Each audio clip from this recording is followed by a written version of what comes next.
Bismillahirrahmanirrahim. Assalamualaikum warahmatullahi wabarakatuh. Alhamdulillah wassalatu wassalamu ala Rasulillah wa ala alihi wa sahbihi wa mawalah. La haula wala quwwata illa billah, ma ba'du. Bismillah li sadri wa yassir li amri wahlul 'uqdatam min lisani yafqahu qawli. Teman-teman mahasantri Pondok Pesantren Luhur Ciganjur yang saya hormati, dan santri online dimanapun Anda berada. Alhamdulillah, setelah 2 pekan ya kurang lebih ya, kita libur, kita kembali mengkaji kitab filsafat Islam. Yang kita bahas masih kitabnya Al-Kindi ya. Sebenarnya ini masih bagian dari Rosail Al-Kindi Al-Falsafiyah. Cuma sebenarnya masing-masing kitab kayak yang kemarin kita bahas definisi-definisi itu sebenarnya kitab tersendiri. Ini juga yang kita bahas kali ini adalah kitab tersendiri, yaitu Falsafah Al-Ula ya, filsafat pertama menurut Al-Kindi. Sebelum kita mengkajinya bersama, mari sama-sama kita membaca surah Al-Fatihah. Kita hadiahkan untuk Al-Kindi, filsafat pertama Arab Islam, dan juga Muhammad Abdul Hadi Abu Ridah, muhakik dan atau editor buku Rosail Al-Kindi Al-Falsafiyah, dan guru kita pendiri Pondok Pesantren Luhur Ciganjur, Kiai Haji Abdurrahman Wahid, dan seluruh keluarga besar Kiai Haji Hasyim Asy'ari dan keluarga kita masing-masing, guru-guru kita, juga mu'allif kutub allati ta'alamna. Semoga yang mendahului kita senantiasa mendapatkan rahmat hidayat dari Allah Subhanahu wa taala, dan kita senantiasa diberikan kebahagiaan olehnya. Ala diniyah wa ala niyatin wa ala kulli niyatin sholihah wa ila hadrati Nabi Muhammad sallallahu alaihi wasallam. Al-Fatihah. A'udzubillahi minasyaitonir rajim. Bismillahirrahmanirrahim. Alhamdulillahirabbil alamin arrahmanirrahim maliki yaumiddin. Iyyaka na'budu wa iyyaka nasta'in ihdinas shiratal mustaqim. Shiratal ladzina an'amta 'alaihim ghairil maghdubi 'alaihim waladdallin. Amin. Yang baca siapa? Mas Zikri ya. Monggo Mas Zikri. Bismillahirrahmanirrahim. Kitabul Kindi ilal mu'tasami billahi fil falsafatil ula. Oke. Atolallahu bakoik. Bakoaka.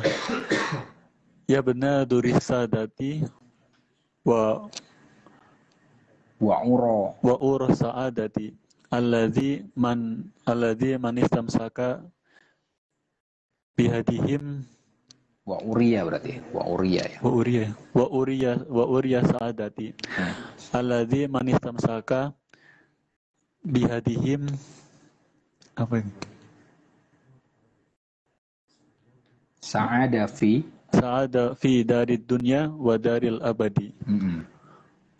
Wa zayyanaka bi jami'i malabisal fadilati wa tahiruka min jami'i tabi'ir radhilati. Bismillahirrahmanirrahim. Wa ma taufiqi illa billah ya, dari atas ya. Nah, nama Allah yang Maha Pengasih lagi Maha Penyayang. Wa ma taufiqi, taufik itu artinya apa sih? Bimbingan, tuntunan gitu ya. Dan sesungguhnya tidak ada bimbingan bagiku kecuali dari Tuhan. Maksudnya sesungguhnya Tuhanlah satu-satunya pembimbingku, maksudnya begitu. Ini filsuf tapi tadi ya, religius betul ini. Pembimbingku hanyalah Tuhan. Kitabul Kindi ila al-Mu'tasim billah. Kitab Al-Kindi ila al-Mu'tasim billah, yang ditujukan untuk al-Mu'tasim billah. Mu'tasim billah itu adalah Khalifah Abbasiyah ya, yang hidup di abad ke-3 Hijriyah atau 9 Masehi. Tepatnya itu dia memerintah pada tahun 218 sampai 227 Hijriyah, atau kalau di tahun Masehinya masa pemerintahannya adalah di tahun 833 sampai 842 Masehi. Ya. Nampaknya beliau berkuasa di dinasti Abbasiyah di abad 3 Hijriah atau 9 Masehi. Indonesia masih apa ya? Zaman apa itu ya? Mataram kuno kali ya? Kerajaan Sima mungkin ya. Kerajaan anak saya dah. Iya. Nah ini mereka sudah membahas soal filsafat ya. Fil falsafah al-ula. Kitab ini mengenai filsafat pertama. Nanti kita akan bahas soal itu ya. Atolallahu baqa'aka. Semoga Allah memanjangkan kelestarianmu, kelestarian kekuasaanmu. Ya, tadi kan Mu'tasim billah raja gampang ya. Jadi ini buku filsafat yang dipersembahkan untuk khalifah. Nah, diawali dengan doa, semoga Allah melestarikan memanjangkan kelestarian kekuasaan Anda, wahai Al-Mu'tasim billah. Ya bena duri sadat, wahai putra duri, itu artinya atom. Ya, atom-atom para pemimpin. Artinya apa? Wahai putra sumber pemimpin, gitu ya. Artinya ingin mengatakan bahwa keluarga Al-Mu'tasim billah Abbasiyah itu adalah keluarga para pemimpin. Ini Al-Kindi itu mengapa mempersembahkan kitabnya untuk Al-Mu'tasim billah? Karena dia juga guru anaknya Al-Mu'tasim billah. Ya. Kalau di zaman itu kan belajar itu semacam private gitu ya. Hanya orang-orang yang punya kedudukan tinggi yang bisa sekolah, nggak seperti sekarang lah ya. Anaknya namanya Ahmad ya, anak Mu'tasim billah, dan itu Ahmad adalah anak didiknya Al-Kindi ya. Ini wa'uro atau wa'uri, wa'uros berarti. Wa'uro as-sa'adat. Uro itu adalah menyingkap ya. Wahai penyingkap kebahagiaan. Wah, ujian betul ya. Anda adalah anak para pemimpin dan Anda adalah penyingkap pembuka kebahagiaan. Alladina, yaitu orang-orang, maksudnya keluarganya Mu'tasim billah, pendahulu-pendahulunya, manistamsaka bihadihim, barang siapa orang yang berpegang dengan petunjuk para pemimpin Abbasiyah itu, sa'ada fi darid dunya wa daril abad, niscaya akan berbahagia di dunia dan akhirat. Wah, jilat juga ini. Wa zayyanaka, semoga Allah menghiasi Anda, wahai Al-Mu'tasim billah, bijami'i malabisil fadilah, dengan semua pakaian keutamaan ya. Wa tahharaka, semoga Allah membersihkan Anda, duhai Khalifah Mu'tasim billah, min jami'i taba'ir radilah, dari semua tabiat yang buruk ya. Ini filsuf berdekatan dengan khalifah. Ada satu tulisannya Hasan Hanafi yang berjudul Mata Tamutu al-Falsafah Mata Tahya, kapan filsafat hidup dan kapan filsafat mati. Itu dia menyatakan salah satu faktor yang bisa mematikan filsafat adalah ketika filsuf dekat dengan kekuasaan. Tapi saya mengkritik ulang, apakah betul gitu? Apakah betul filsafat itu mati ketika filsuf itu berpelukan mesra dengan penguasa? Kalau yang diacu adalah sejarah peradaban Islam, pernyataan Hanafi itu nggak sesuai. Contohnya tadi, ini Al-Kindi itu bisa berfilsafat secara leluasa ya, minimal untuk saat itulah ya. Ya karena dia dekat dengan khalifah. Ya. Siapa lagi contohnya? Ibnu Sina juga sama. Saifuddaulah dia dekat. Ibnu Rushd itu dekat dengan Abu Yakub Yusuf ya kan, dinasti Muhad. Jadi rata-rata filsuf Arab Islam justru bisa mengembangkan filsafat ketika dekat dengan penguasa. Gitu. Jadi sama juga sekarang. Kalau ada intelek, kalau dekat dengan kekuasaan, memangnya intelektualitasnya hilang, tergantung, ya kan? Ya. Jadi seolah-olah kaum intelek, Ihsan Cendekia gitu. Oh, Ihsan Cendekia kayak nama sekolah ya. Isinya orang-orang cerdik pandai, aktivis itu harus jauh dari kekuasaan. Seolah-olah gitu. Yang masuk kekuasaan sepertinya sudah hilang tajinya. Tapi apakah betul? Enggak juga. Ya. Ada kalanya kita memang bukan lagi mengkritik, tapi merealisasikan gagasan-gagasan kita.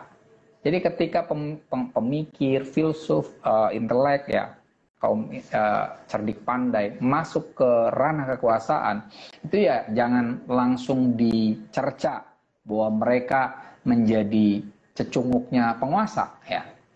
Bisa jadi justru mereka, kita husnudon saja. Ketika mereka masuk ke kekuasaan, semoga apa yang selama ini hanya menjadi idealitas intelektual itu bisa terwujud. Ya semoga ya. Walaupun ya mungkin ada yang belum tentu kayak gitu juga ya. Karena kursi kekuasaan itu kadang membuat orang terlena. Tadinya waktu masih mahasiswa itu kan kayak Mas Dayat, wah demonya kuat kan. Tapi nanti tiba-tiba dia jadi penguasa, kita lihat aja ya kan. Ya semoga dia tetap kritis ya kan. Tetap kritis dan membangun demo diri sendiri. Jadi DPR kemudian demo diri sendiri. Ya. Oke. Nah, tapi saya dalam hal ini tadi ya, posisi saya husnudon lah kepada kaum intelek, kaum aktivis yang masuk ke kekuasaan gitu ya. Jadi jangan kita nilai mereka pasti menjadi menjadi cecunguk kekuasaan yang hilang idealismenya. Bisa jadi mereka justru mengejawantahkan. Istilahnya kalau Orde Baru mengisi ke pembangunan lah ya, semacam itu. Oke. Lanjut Mas Zikri. Inna ala sonaatil insaniyati manzilatan Wa asyrafaha martabatan sonaatul falsafati. Oke. Inna a'las sonaat atau sinaat ya, sama aja lah. Sungguhnya sonaat itu artinya ilmu ya. Inna a'las sinaatil insaniyah, sesungguhnya ilmu yang diciptakan manusia, yang dihasilkan oleh manusia, yang tertinggi ya, mangzilatan, kedudukannya, wa asyrafaha martabatan, dan yang paling mulia martabatnya itu sinaatul falsafah, ilmu filsafat. Wah, ilmu tertinggi adalah ilmu filsafat. Ini kalau kalian dulu di pesantren Imriti kalau nggak salah ya, katanya nahwu yang paling tinggi ya. Alfiyah Idil kalamu dunahu la yufham itu lah. Wan nahwu aula awalan ayyu'lama idil kalamu dunahu la yufhama, kan? Sesungguhnya gramatika adalah ilmu pertama yang harus diketahui. Idil kalamu dunahu la yufhama, karena ungkapan tanpa gramatika tidak bisa dipahami, ya kan? Ilmu-ilmu rata-rata ada tafakhur ya, kebanggaan dengan dirinya. Tapi ini apa landasannya? Kenapa filsafat dinyatakan sebagai asyrafu wa a'la as-sina'ah? Lanjut Mas. Allati hadduha ilmul asya bihaqaiqiha biqadri taqatil insani. Terus lanjut. Lianna ghurdul failasuf fi ilmihi isobatul haqqi wa fi amalihil amali bil haqqi. Oke, fi amalihi al amala bil haqqi ya. Oke. Al amalu ya, al amalu. Oke. Karena al falsafah ini allati hadduha, yang mana definisi filsafat itu ilmul asya'i bihaqaiqiha. Ilmu atau pengetahuan tentang hal ihwal bihaqaiqiha, dengan hakikatnya, biqadri taqatil insan, sesuai kadar kemampuan manusia. Di filsafat definisinya adalah ilmu tentang segala sesuatu sampai ke hakikatnya sesuai dengan kadar kemampuan manusia. Jadi memang orang yang berfilsafat versi definisi ini ya orang yang benar-benar cinta ilmu ya. Dan cinta ilmunya itu tidak sekedar mengakumulasi pengetahuan ya. Tapi mengetahui sesuatu sampai ke dasar terjauh sesuatu itu. Artinya kan ada dua model ya. Orang kita mengetahui sesuatu bisa jadi kita mengetahui secara luas ya. Mengetahui banyak hal. Tapi belum tentu dalam. Tapi juga ada yang kedua, mengetahui sesuatu sampai dalam. Nah ini tuntutan filsafat berarti dua hal sebenarnya. Kalau bisa mengetahui banyak hal, tapi juga dalam. Berat betul itu memang ya. Mengetahui banyak, biasanya orang kalau tahu banyak hal kan tidak terlalu dalam ya. Ensiklopedis saja ya. Kayak orang-orang yang menguasai misalnya sejarah sesuatu itu tidak begitu mendalam sampai ke konsep-konsep dasarnya. Dan biasanya kalau orang mendalami sesuatu itu tidak bisa terlalu luas, ya kan? Dia akan bilang, oh ini sudah bukan ranah saya, karena udah mendalam gitu. Nah ini tuntutan untuk filsuf memang berat juga ya. Jadi dia harus mengetahui banyak hal sekaligus mendalam. Nah, tapi apakah itu sesuatu hal yang mustahil? Kalau kita mengacunya ke masa lalu, contohnya misalnya Aristoteles, itu mungkin ya. Zaman dulu kok mungkin ya. Aristoteles itu ada tuh complete work-nya ya. Karya keseluruhannya Aristoteles itu di edit oleh Barnes, itu menulis segala sesuatu. Tempo hari saya sempat bahas juga di sini, saya singgung. Dia membahas tentang manusia, non manusia, dari hal yang kelihatan sampai nggak kelihatan, sampai dalam-dalam gitu. Manusia saja dari mulai umur sampai ngimpinya ya. Binatang itu dibahas, tumbuhan dibahas sampai sedalam-dalamnya. Nah itu mungkin ya. Dan filsuf-filsuf Islam klasik juga semacam itu. Al-Kindi itu sama. Dia orang yang multidisipliner, pengetahuannya itu banyak ya.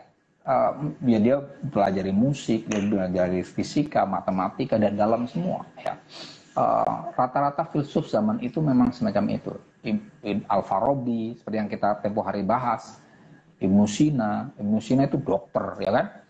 Dokter tapi juga filsuf semacam itu. Dan nggak tahu itu. Jadi otaknya itu udah kayak apa ya? Kayak komputer kan berarti ya. Segala sesuatu tahu. Itu. Tidak hanya Ibnu Rus yang dahsyat ya. Ilmu umumnya luar biasa, ilmu agamanya juga keren ya. Salah satunya karyanya adalah Bidayatul Mujtahid. Nah itu. Oh, saya tidak bisa membayangin juga ini orang bisa sampai ke taraf itu. Filsuf sekarang, zaman sekarang nggak sampai segitu ya, sepengetahuan saya. Biasanya mereka fokus ya, fokus betul. Karena fokus saja kita masih amburadul itu. Karena di dalamnya tuh banyak betul percabangannya. Contohnya misalnya salah satu filsuf di Indonesia, Prof. Fran Magnis Suseno, itu kan mempersoalkan tentang kewajiban menulis di jurnal Scopus untuk kajian filsafat. Beliau sempat menulis di Kompas kalau tidak salah tentang hal itu, bahwa beliau yang sedemikian dahsyat saja itu merasa ampun gitu. Kalau harus menulis tentang filsafat di jurnal standar Scopus macam itu, karena sudah sangat jelimet gitu. Sementara kita belajar filsafat di Indonesia ya masih datar-datar ini, masih filsafat pertama itu apa, masih gitu-gitu. Ontologi itu apa, masih gitu kan. Ini udah masuk ke dalam-dalam itu, yang kritik-kritik kemana-mana. Nah, tapi itu mungkin ya di zaman dulu dan saat ini agak berat ya. Nah, li'anna ghardul filosof, kenapa filsuf itu mengkaji segala sesuatu sampai ke hakikatnya ya? Li'anna ghardul filosof, karena tujuan filsuf fi ilmihi, di dalam ilmunya, di dalam upayanya untuk mengetahui, itu isobatul haqqi, mencapai kebenaran. Wa fi amalihi, dan tujuan dalam tindakannya, tujuan tindakan filsuf itu al-amalu bil haqqi, melakukan kebenaran ya. Hak yang terakhir ini kadang diganti dengan khair. Jadi apa tujuan filsuf? Ma'rifatul haq wa fi'lul khair, mengetahui yang benar dan melakukan yang baik, semacam itu. Itu nanti memunculkan dua cabang filsafat. Upaya filsuf untuk mengetahui kebenaran itu memunculkan al-hikmah an-nawariyah, filsafat teoritis ya. Cabang utamanya adalah metafisika ya, fisika, matematika utamanya itu. Jadi fisika itu mengkaji hal-hal yang fisik, matematika itu abstraksi dari hal yang fisik, metafisika itu mengkaji hal yang abstrak 100%. Kemudian tadi dari tujuan filsuf untuk al-amal, al-amal bil haq atau amalul khair ya, melakukan sesuatu yang benar, yang baik ya. Kalau di sini benar ya, melakukan tindakan yang benar atau melakukan kebaikan, itu memunculkan al-hikmah al-amaliyah ya, filsafat praktis. Ada yang urusannya dengan diri sendiri ya, bagaimana diri sendiri menjadi baik, akhlak ya. Kemudian bagaimana keluarga menjadi baik ya, hikmah manziliyah. Kemudian bagaimana masyarakat secara umum, dalam hal ini politik utamanya ya, itu menjadi baik, al-hikmah madaniyah. Nah, dari dua tujuan filsuf tadi muncul dua model filsafat. Lanjut Mas.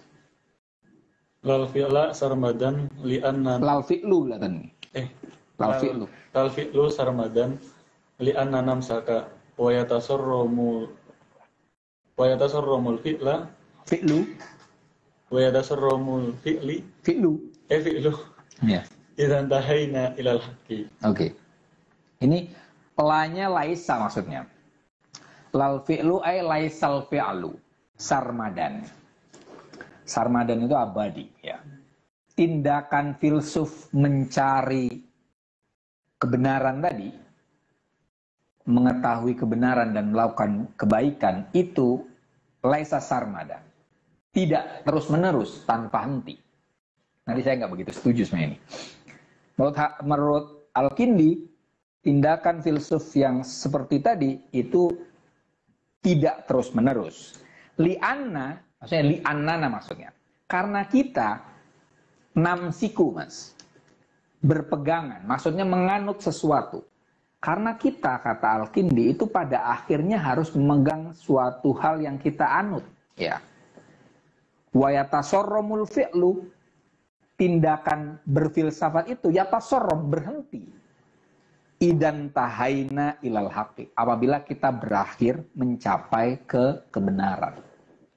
Jadi menurut Al-Kindi, berfilsafat itu ada batasnya. Apa batasnya? Ketika mencapai kebenaran. Kebenaran yang sudah kita pegang, akhirnya kita berhenti di situ. Nah ini, menurut teman saya, perlu ada catatan. Kenapa? Al-Haq ini, kalau zaman sekarang minimal ya, minimal pemikiran-pemikiran kekinian, Al-Haq itu kan bahasa Indonesianya adalah kebenaran, ya, truth. Ya. Kebenaran itu ada kebenaran K besar. Nah, tahu istilah gini nggak? Kebenaran K besar. Ya, K-nya besarnya. Ada kebenaran K kecil. Nah, kebenaran K besar itu ya kebenaran yang absolut. Ya. Mungkin bahasa agamanya adalah Tuhan itu sendiri. Kebenaran yang inallahi. Kebenaran yang maha benar, kebenaran yang absolut. Mungkinkah dimiliki oleh manusia? Gak mungkin dong. Ya kan? Hanya Tuhan yang maha benar, benar kan? Hanya Tuhan. Ini nih Tuhan nih, yang punya Tuhan. Manusia paling banter di sini nih. Ini manusia. Ya. Segala sesuatu yang kita yakini, sejauh kita sebagai manusia, itu mengakibatkan yang kita yakini itu berbau manusia juga. Ya. Artinya tidak sakral. Ya. Tidak perlu kasih contoh macam-macam nih, nanti khawatirnya dianggap kontroversial ya. Tapi intinya segala sesuatu, bahasa agama sekalipun, Islam ya, Islam benar gitu. Tapi ketika dia menjadi sesuatu yang kita yakini, yaitu ada unsur-unsur kekitaannya, gitu kan. Nah, kalau kebenaran yang ada di manusia itu paling banter adalah kebenaran K kecil, yang ini berarti masih perlu ditinjau ulang, bisa ditinjau, bisa dikembangkan. Berarti ada ada titik henti untuk mencari kebenaran nggak? Seharusnya nggak ada. Seharusnya nggak ada. Karena kita selalu hanya sampainya ke sini, ya. Kayak saya tempo hari tuh pernah nulis makalah. Awalnya saya judulnya itu Self and Culture. Saya pertama mempresentasikannya di Azerbaijan waktu itu. Jadi diri itu seperti apa? Saya mendefinisikan self atau identitas diri, minimal diri saya ya. Itu adalah diri yang terbuka, inklusif, kemudian kritis, dan ketiga adalah tentatif. Artinya apa? Untuk kita mencari kebenaran, itu pada dasarnya kita harus terbuka dulu. Tanpa keterbukaan, kita tidak akan dapat kebenaran. Tidak dapat ilmu, ya kan? Kalau kita ngerasa diri sudah berilmu, tidak mungkin ada ilmu yang masuk, ya kan? Artinya kita harus terbuka. Tapi 100% terbuka nggak sehat. Berbahaya untuk kita. Bisa jadi yang masuk adalah semacam virus, kan? Misalnya ada hal-hal yang tidak pas, mungkin justru ini kontraproduktif, kan semacam itu. Sehingga perlu ada kritik, perlu ada filter, supaya hal yang masuk ke dalam inklusivitas diri kita, itu menjadi jernih. Setelah jadi jernih, itu menjadi pegangan kita. Ya kan? Tapi apakah pegangan ini adalah kebenaran mutlak? Ya enggak, tentatif. Jadi tadi ya, ada inklusif, nih diri ya. Diri.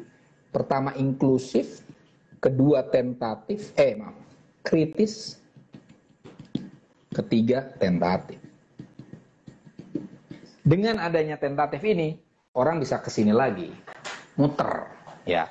Jadi inklusif, terbuka, kritik, kemudian yang kita pegang itu anggap sebagai kebenaran sementara lah ya, karena kita menyadari ini sebagai kebenaran kecil.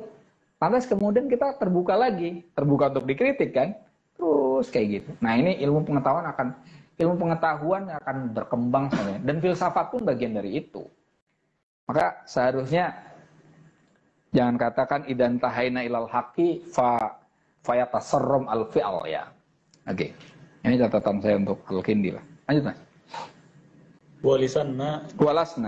Walasna najidu madlubatani minal haqi min ghairi ilatin. Wa ilatu wujudi kulli syai'in wa sabatuhul haqqu. Li'anna kulama lahu inayatun lahu haqiqatun. Fal haqqu iddiraran maujudun idzan li inayatin maujudatin. Oke. Walasna najid. Dan kita tidak mendapatkan matlubatina minal haqqi. Pencarian kita terhadap kebenaran min ghairi illatin. Maksudnya objek pencarian kita, apa yang kita bahas, kita teliti untuk mencapai kebenaran, itu senantiasa ada sebabnya, semacam itu. Jadi Al-Kindi mengatakan, ketika saya mengkaji segala sesuatu untuk mencapai kehakikatnya, itu tadi ya, dia melihat senantiasa ada sebab bagi segala sesuatu yang dikajinya. Wa illatu wujudi kulli syai'in, dan penyebab keberadaan segala sesuatu, wa thabatihi, dan kemenetapan sesuatu itu adalah al-haqqu, kebenaran. Nah, al-haq yang ini nih maksudnya Tuhan. Ya. Penyebab keberadaan dan kemenetapan segala sesuatu adalah Tuhan. Ya. Jadi dia mengatakan segala hal yang kita kaji, segala hal yang dikaji oleh filsuf itu senantiasa ada sebabnya. Dan sebab dari segala sesuatu itu adalah al-haq, Tuhan. Oke. Lianna kullama lahu inniyatun lahu haqiqatun, ya. Karena segala sesuatu yang memiliki eksistensi, inniyah itu maksudnya eksistensi, ya. Lahu haqiqatun. Sesuatu itu memiliki hakikat. Segala eksistensi memiliki hakikat, ya. Ini catatan kakinya panjang betul sampai 3 halaman, ya. Tapi intinya inniyah itu artinya adalah lawan dari hakiko, ya. Ya. Tapi ini saya hapus ya. Ini tadi ini kok mengkhawatir pun. Ya. Ini ya. Ini ya.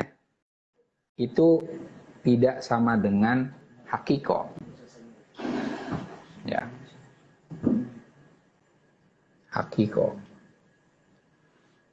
Hakiko, ya. Hakiko atau hakikat. Ya. Ini ya. Ini ada bacanya aniyah tapi lebih tepat ini ya. Itu istilah lain dari wujud, ya. Ya. Ini lawan dari mahiyah, ya. Ya. Bahasa Indonesianya atau bahasa filsafatnya ini adalah eksistensi. Eksistensi, ya. Ini adalah esensi. Ya. Hakikat. Tapi dia mengatakan begini.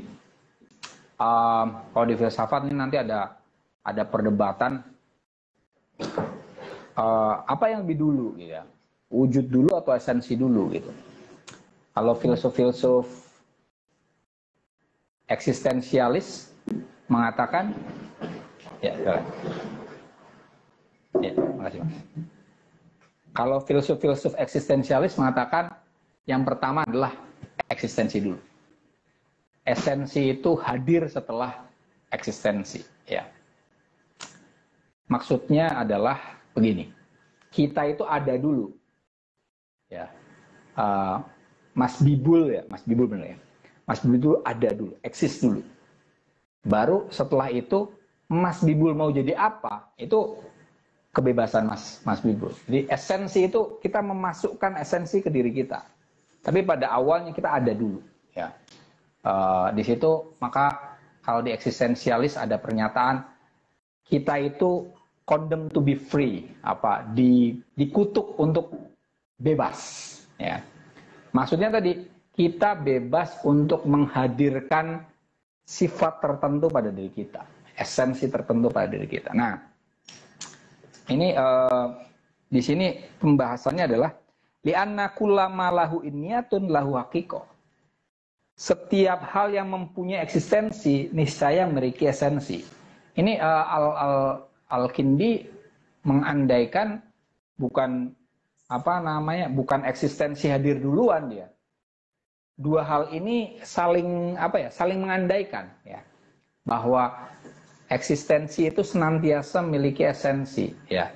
Ini contohnya misalnya gini, ini hampir seperti raga, ini semacam jiwa gitu loh. Kalau di agama kan justru jiwa duluan ya, atau enggak? Tubuh kita tubuh dulu ya, baru dikasih jiwa gitu kan. Tapi kalau semacam itu berarti eksistensi dulu kan, duluan kan, baru jiwa datang ya. Tapi tadi raga itu punya potensi untuk hidup ya. Ada tadi eksistensi itu mempunyai potensi esensi dalamnya. Tapi intinya yang ini dikatakan adalah setiap hal yang wujud itu senantiasa memiliki esensi. Ya, oke. Fal haqqu, kebenaran maksudnya di sini adalah Tuhan. Iltiroron maujudun, secara wajib ya. Pada iltiroron itu hal di sini ya. Fal haqqu maujudun iltiroron maksudnya. Kebenaran itu ada secara wajib. Ya. Tuhan itu wajib ada. Tidak. Dengan demikian ya. Li'inniyatin maujudatin, karena eksistensi itu ada. Maksudnya gini, jika eksistensi itu ada, maka kebenaran ada. Kenapa? Karena eksistensi yang kita lihat sehari-hari ini kan sebenarnya tidak wajib ada kan, hanya mungkin wujud kan. Misalnya apa? Spidol lah, ini kan ada ya, eksis. Tapi kan dia bisa ada, bisa nggak ada, ya kan? Dia dibuat. Kalau hal yang mungkin wujud aja kita mengatakan ada, masa yang wajib wujud kita katakan tidak ada? Ya gitu. Jadi al-haq itu wajib ada, macam itu.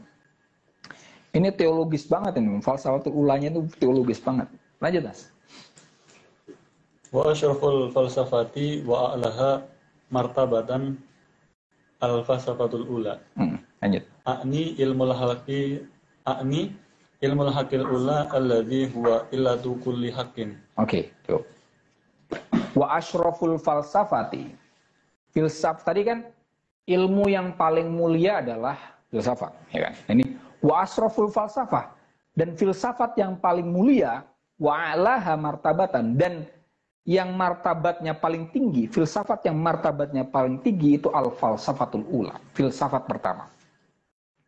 Akni, yang saya maksud dengan filsafat pertama, itu ilmul haqqil awwali, ilmu kebenaran pertama, alladzi huwa illatu kulli haqqin, yang mana kebenaran pertama itu adalah illatu kulli haqqin, penyebab segala yang benar. Tadi maksudnya apa nih? Tuhan, ya kan? Jadi di sini filsafat sama dengan teologi berarti ya. Jadi ilmu yang paling tinggi itu adalah filsafat, dan filsafat tertinggi adalah filsafat pertama. Filsafat pertama itu mengkaji sebab pertama, dan sebab pertama itu adalah Tuhan. Jadi apa? Filsafat yang tertinggi adalah filsafat tentang ketuhanan. Gitu. Di titik ini ya tadi berarti bukan metafisika lagi ya. Jadi kalau filsafat biasanya filsafat tertinggi itu adalah metafisika, ini ini metafisikanya tapi spesifiknya adalah teologi ya. Filsafat ketuhanan itu adalah filsafat yang tertinggi. Tapi ya wajar ya, saat itu ya abad pertengahan itu kan fokus pembicaraan orang saat itu memang tentang agama ya. Agama intinya tentang Tuhan itu. Jadi ya Tuhan adalah yang benar-benar jadi pikiran yang paling tinggi betul ya. Dan di masa itu, di masa Al-Kindi hidup, itu ilmu kalam adalah ilmu Islam yang paling populer ya. Sekarang kan ilmu kalam ya, jurusan akidah filsafat kan minim peminat ya. Seandainya kita balik ke zaman Abbasiyah ini, wah itu justru paling ramai itu Mas. Ini di UIN paling ramai malah itu Mas. Iya. Tadi dianggap sebagai asroful sinaat, ya. Ilmu paling tinggi. Ilmu paling tinggi adalah filsafat, dan filsafat paling tinggi adalah filsafat ketuhanan. Akidah filsafat banget ini. Argumennya orang akidah filsafat itu. Tapi kalau sekarang yang paling keramai apa?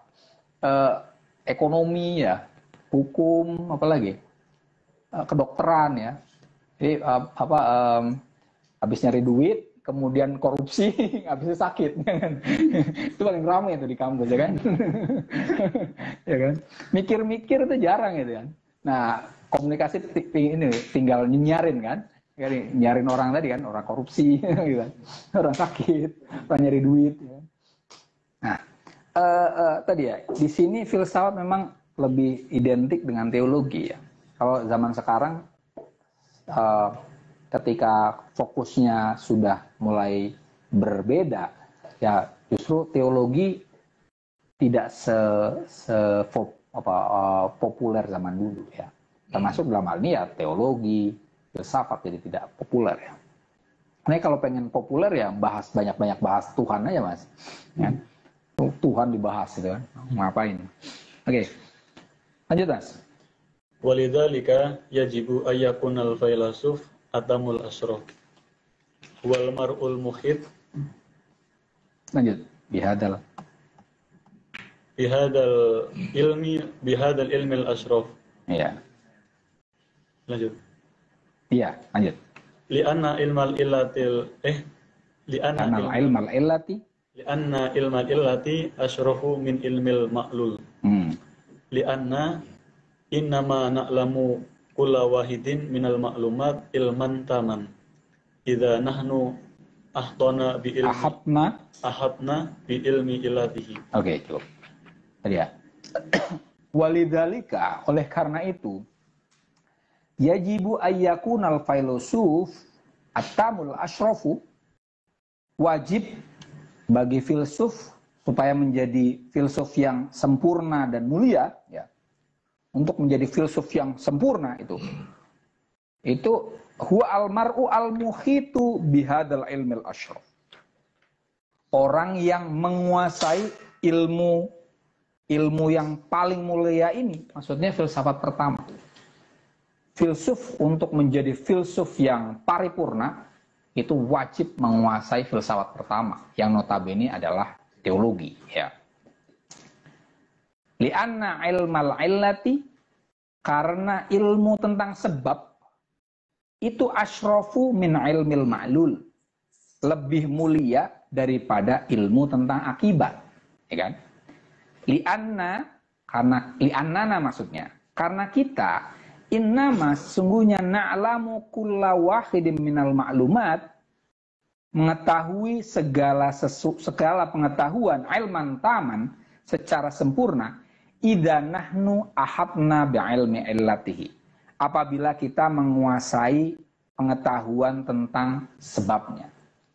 Tadi alasannya itu tadi, karena kenapa filsuf harus menguasai filsafat pertama? Karena filsafat pertama adalah filsafat tertinggi, ya kan?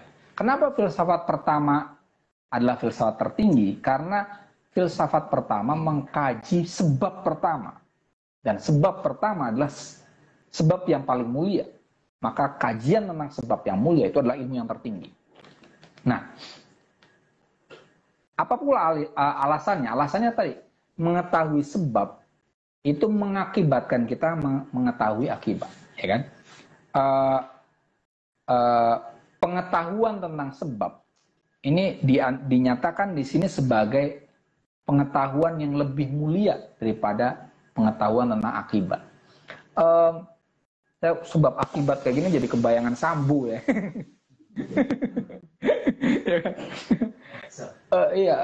Sambu ya.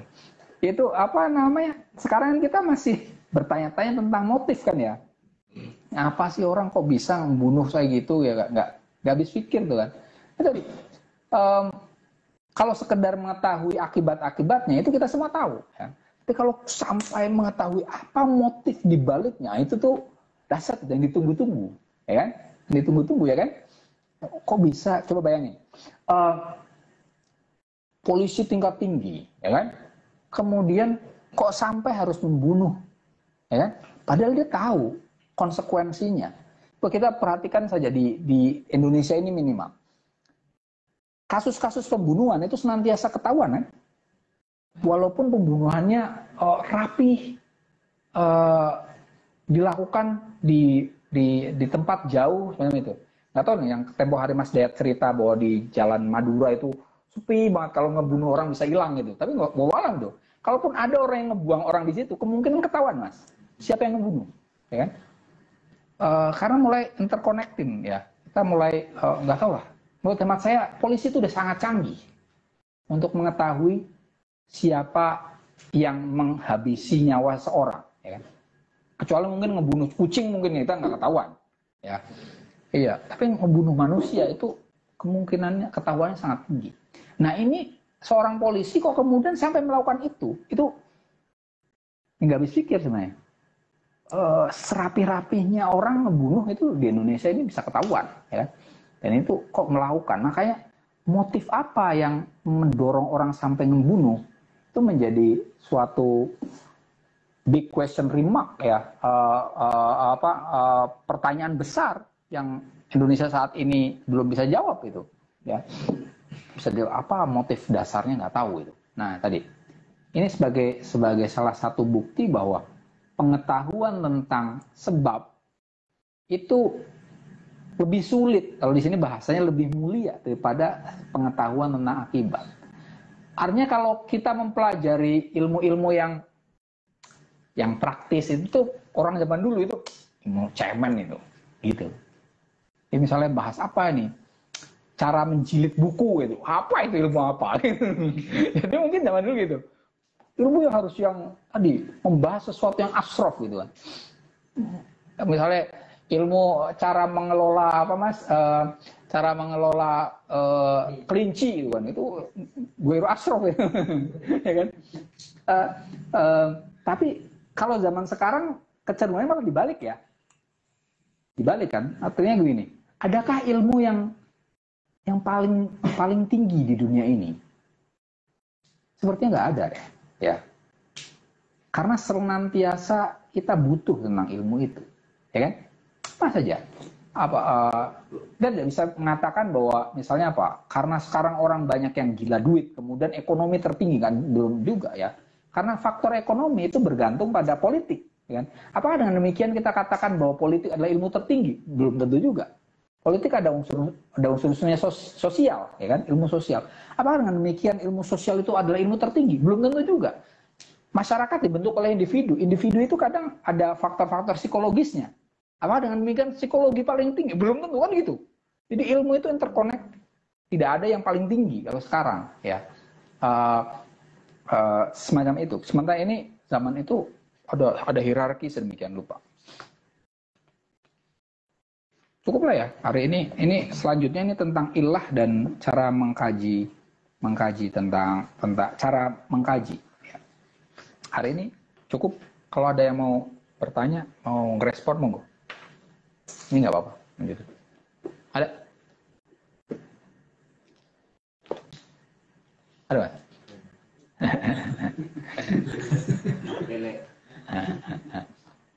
Nggak ada ya, wes. Kalau nggak ada ya kita tutup saja untuk malam ini. Selanjutnya kita akan bahas tentang ilah tadi. Terima kasih atas perhatiannya.